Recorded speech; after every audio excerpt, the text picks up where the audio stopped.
Hi everyone! So, after my video last week, I have been completely overwhelmed by how many, over 2,000 people have watched it. Like, I literally thought my mum, my sister, a few of my friends would watch it, and you guys have blown me away with the watching of it, the sharing of it, the comments. Literally people have contacted me from all over the place this week. It's been amazing. So I just wanted to say thank you again so much for watching my video last week. And I said I was going to come on and speak again a little bit about my diagnosis. So I thought I would spend the next 10 minutes or so just chatting through that.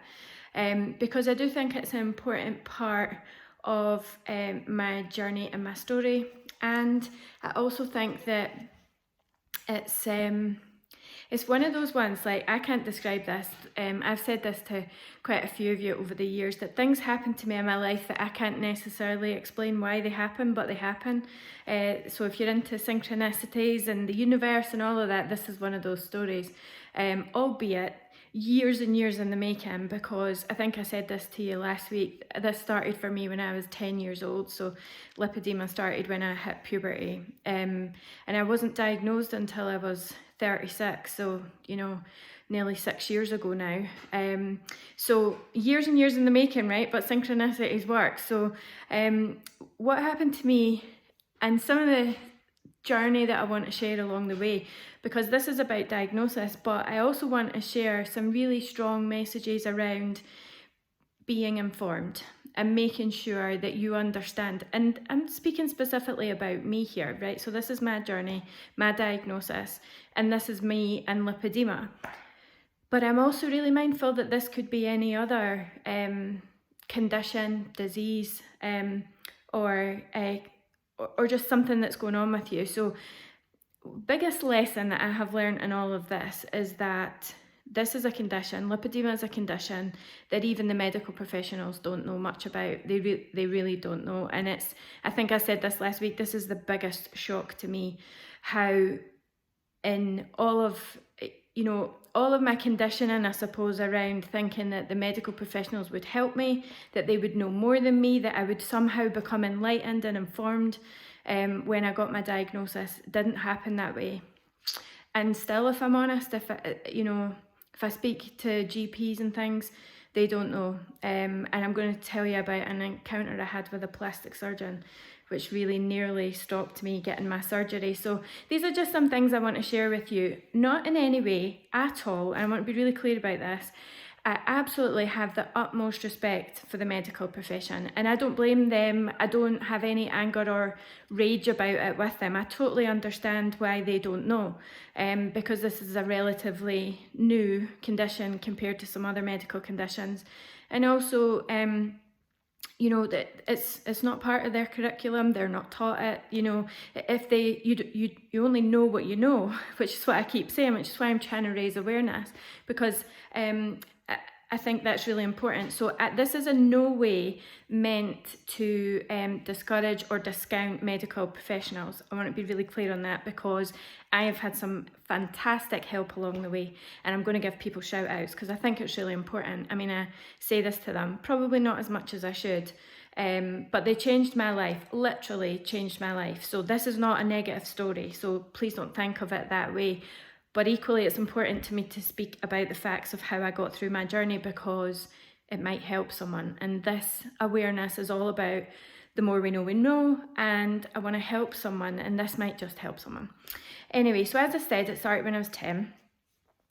For quite a few years, I was too young to really know any difference. I was just aware that I was putting on weight and that my body shape was strange. I was aware also that I had a lot of pain, and I couldn't explain why. And I was also aware that I bruised like a demon. And to this day, no matter, I get unexplained bruises all the time, particularly in my legs and my arms, and in my abdomen area. That I have no idea why I'm bruised, but they bruise, big bruises, nasty bruises, and they last forever. They take ages to heal. So I would say I started going to see the doctor in my late teens, which was horrific, because along with lipedema and along with weight gain and the stigma that goes with weight, and the shame that you feel and the way that people speak about it meant I literally wanted the ground to open up and swallow me up. I was dying. Anyway, but I knew something was wrong, so I needed to speak to someone. So I have seen countless GPs over the years, and I've seen them over the years because my gut, and I know my body. No one knows your body more than you, right? So listen to yourself if you're having problems. I knew something was wrong, but it didn't matter how many times I went. And this is where the connection between lipedema and obesity really needs to be challenged, because the two aren't linked at all. At all. There is no connection. My weight issues that I have, aside from the 5 stone and lipedema weight I have, they're nothing to do with the lipedema. That's just because I'm an emotional eater, and because I've gone through years and years and years of what is going on with me, why am I not, I sought comfort in food. That's very different. That's nothing to do with lipedema. So it's just really important to know the difference. So I have been in countless GPs talking to them about my symptoms, talking to them about my weight gain and the speed in which I was gaining weight. And all the time, it's like heartbreaking. I couldn't even tell you some of the stories, some of the ways that they've spoken to me, some of the things they've said. And again, I'm not going to repeat it because it still hurts me to my core. It's hurtful. But equally, this isn't about the negative aspect of it, right? So the point is that I just went through an awful lot of sessions with GPs and they knew nothing about it. And most GPs I meet now know nothing about it. So I talk to them all the time about it. In fact, that might be my next thing I need to do, is start speaking to more GPs, because that's the first port of call for most people. Anyway, so then what happened was I nearly was diagnosed when I was 20, early 20s. I was at Boston Medical Centre. And this makes me laugh. And again, I've come to terms with it, right? I was not laughing at the time. It was horrific. I went in to see the doctor. So as I said last week, when you go to America, you get a massive makeover. Makeover? I wish. It's like a whole assessment. So you're in there for like 2 hours getting blood tests and all sorts. So the doctor, can still hear her voice now. She was from New Zealand. She was like, "Oh my God, you're from Scotland. This is amazing. Like, this is so amazing. I've been waiting to meet someone from Scotland. You won't believe this. I've been doing a study on why Scottish people are fat. And look, you've just walked into my office and you're fat." And I was like, oh my actual God, I wanted to die on the spot. So I sat like literally for 2 hours just thinking, just get through this, it's fine. Anyway, she said to me, I'm going to run all tests on you. I'm going to find out everything. I'm going to find out why your cholesterol's high. I'm going to find out why you're fat. I'm going to find out blah, blah, blah, blah, blah, blah, blah, blah. And I was just like, oh my God, oh my actual God, this is horrendous. But equally, I was thinking to myself, okay, knock yourself out. Do all these tests, because see if you find out what's going wrong with me, I will be thankful to you forever. So I literally cried the whole way home that day, and I was like, oh, this is horrendous. And I told my friend who I was living with at the time. Anyway, the biggest disappointment of my life is that I went back to see her 3 weeks later when all these tests had been done, and she went, "Michelle, I don't know how to say this, but I can't explain, but all your tests are completely normal. In fact, you have the body of an athlete." To which I burst out laughing, because I'm like, really? You just went from telling me I was fat to having the body of an athlete. Okay, so what are you telling me? She's like, your blood pressure is ridiculously low. You have the healthiest cholesterol level I've ever seen for someone who's the size that you are, blah, blah, blah, blah, blah. And then the most disappointing thing happened. Because I no longer fit the bill of being a fat Scottish person that ate mince pies and really bad deep fried food, and I no longer matter to her study, she didn't look for any more answers, and she just left me, and she's like, I have no explanation.